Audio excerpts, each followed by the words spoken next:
Hello, everyone. We are back with ESPN's Racing Pick'em. Alexis Nunes alongside Nate Saunders. All the action is going down under this time. Aussie, Aussie, Aussie. Absolutely brilliant place. I know everyone's excited to go back there, Nate. I must say, big up to Nate because he finally called one right last time. Max Verstappen, you got it, so you don't have to quit your job. Yeah, not for this week at least. I was kind of worried during the weekend. You know, he qualified third, and I thought I've made a terrible mistake here. But yeah, he pulled it off, and I think it looks like the Red Bull may be slightly ahead of the Ferrari, which is kind of what I called last week.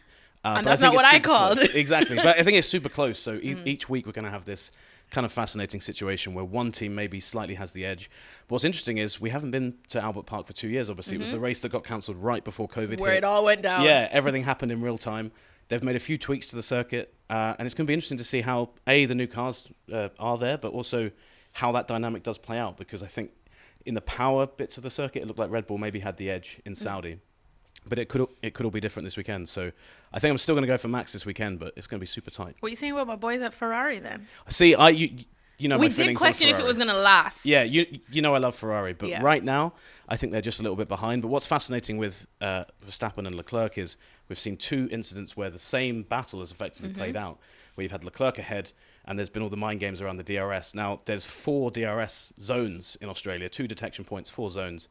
So there could be a load of those mind games going on. I tweeted that means the two of them should overtake each other about 400,000 times across the weekend. Which we'd all love, to be honest. Which it would make a good spectacle. And I think that's going to be a theme of the season. And I think that it's been interesting to see that Verstappen's kind of had to learn on the job how to beat Leclerc in those situations, because I think Leclerc outthought him in Bahrain, and Verstappen, to his credit, kind of learned how to play that back on Leclerc in Saudi. So I don't know which of them is coming with more brain power, this weekend. But I think that's again how you're going to win that race is basically by tactically driving a bit better ahead of those DRS zones, because I think they're going to be passing each other throughout the race. It's basically who can make the pass stick and be the last guy to overtake the other one. All right, well, let's get into it. We hope everyone's been playing the game and enjoying it. Let's get Nate's pick, because he's obviously buoyed after his performance last time. You went with Max Verstappen. He came good for you. You going with Max again? I am, yeah.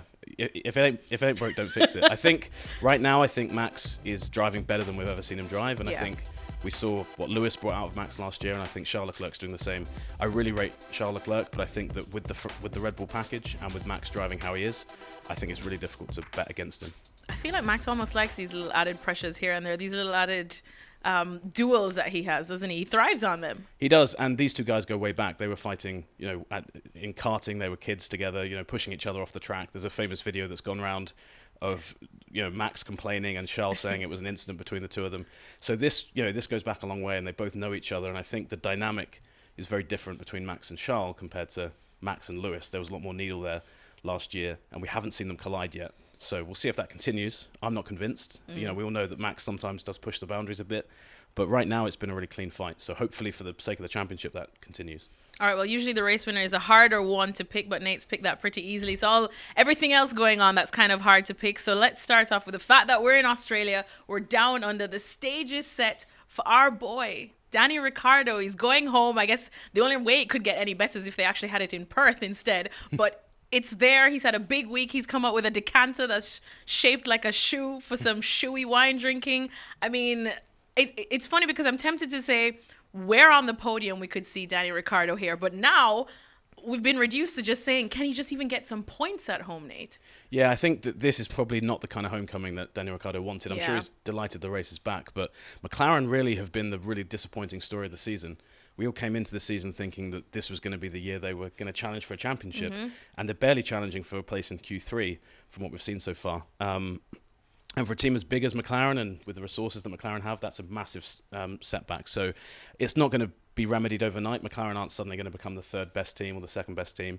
So I really think it's going to be a struggle. And both Lando and Daniel have both looked quite frustrated about where things are. So, we both love Danny Ricciardo. He's a very difficult guy to root against. But I think that is basically what he's aiming for this week, is see if he can score points at the bottom. And weirdly, he has never been on the podium in Australia. It seems to be a place where luck just doesn't seem to go his way. So I feel like maybe that run is going to continue. Sadly, for any of our Australian fans who are listening to this, I'm not backing him to get any points. I was going to say, look in the camera and tell Aussie fans they might need to go with someone else. I'm sorry, guys. I just can't see it. I'd love it to happen, but where McLaren's at right now, I just can't see it happening. Before we move on, I just have to ask about Lando, because I feel like when we talk about Ricky, we do have to throw in Lando, because just last time we were asking each other, who do you think is going to have the better finish? And we spoke glowingly of how Lando's just kind of come into his own now. But again, just the issues at McLaren just holding them both back.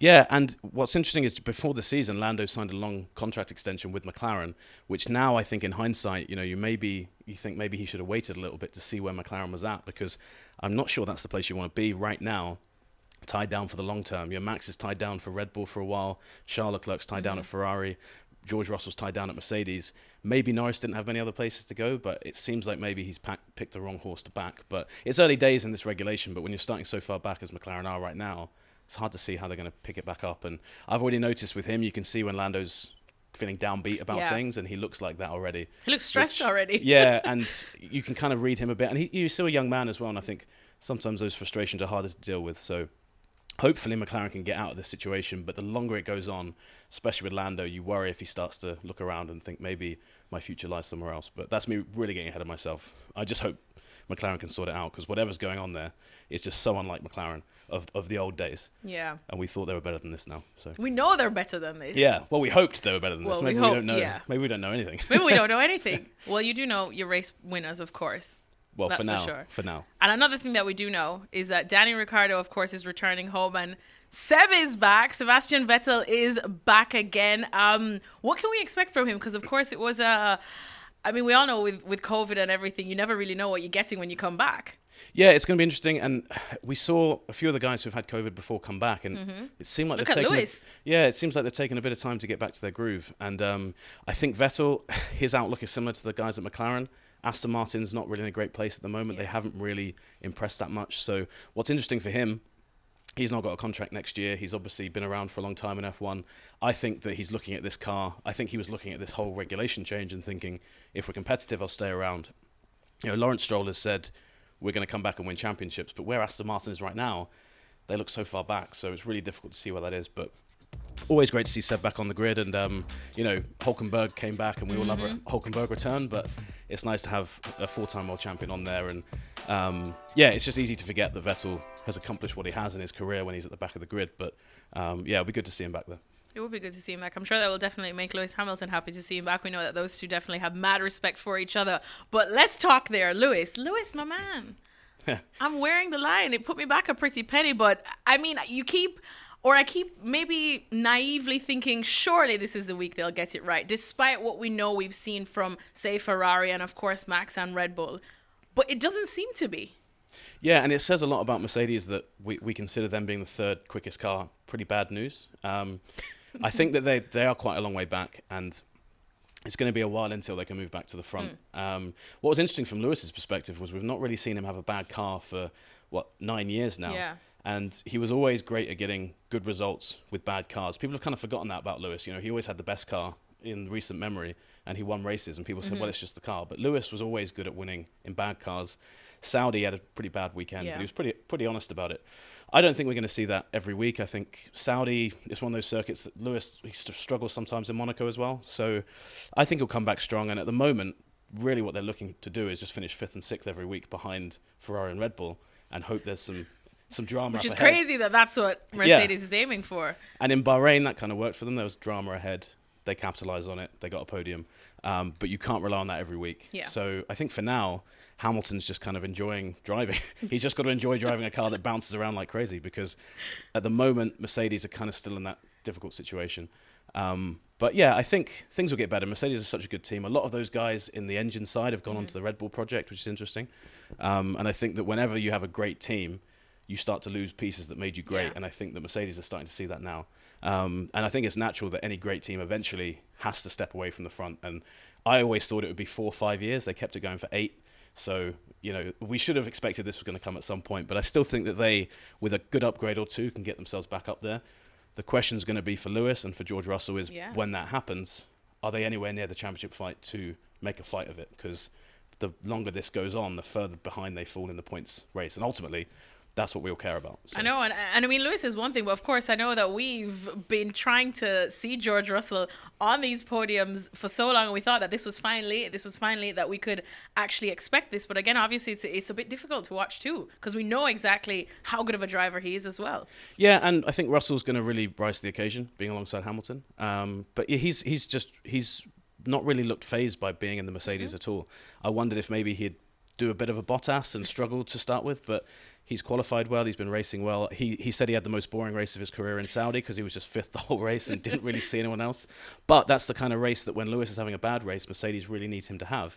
And so I think so far he's done really well. So when that car gets up there, I think he'll be up on the podium sooner rather than later. And I don't know, let's see if Russell finishes ahead of Hamilton this weekend. I think a narrative starts to form of like, well, is Russell going to do to Hamilton what Hamilton did to Alonso in 2007 and kind of come in and, elbows out with the experienced guy, the world champion, and kind of knock him down a peg. It's early days yet, but that's the narrative that will start to form. So, and we love a narrative in the media. We so, do if love that a happens, narrative, then don't we? We've got something else to talk about for the next 6 weeks. Well, we've pretty much hit all of our narratives that we planned for this one. Any other thing you don't want to highlight probably before we start wrapping, Nate? Just how great it is that Albert Park's coming back. It's such a good venue, and they've tweaked a few things as well, and these new cars should really suit the circuit. There's going to be a lot of high-speed stuff, and I think with those DRS zones, it's going to be a busy day for the F1 TV director. There's going to be so much going on. And yeah, just one of those great circuits on the calendar that it always used to open the season. I think a lot of people have a lot of affection for it as a place. Yeah. I'm certainly really happy it's back. And hopefully it can stay for a long time because we've missed it for the last 2 years. It's really been notable we haven't had this race. So yeah, I'm just buzzing to have that back. Even if for us European fans, it's a super early start. I know. But it feels like one that's worth waking up for sure. It's always worth waking up for. Thanks so much to Nate Saunders. Thank you guys for watching. We hope that you're enjoying the game. Go on ESPN.com and play some more of ESPN's Racing Pick'em, and we'll see you next time. Thanks for watching ESPN on YouTube, and for more sports highlights and analysis, be sure to download the ESPN app, and for premium content plus live streaming, make sure to subscribe to ESPN Player.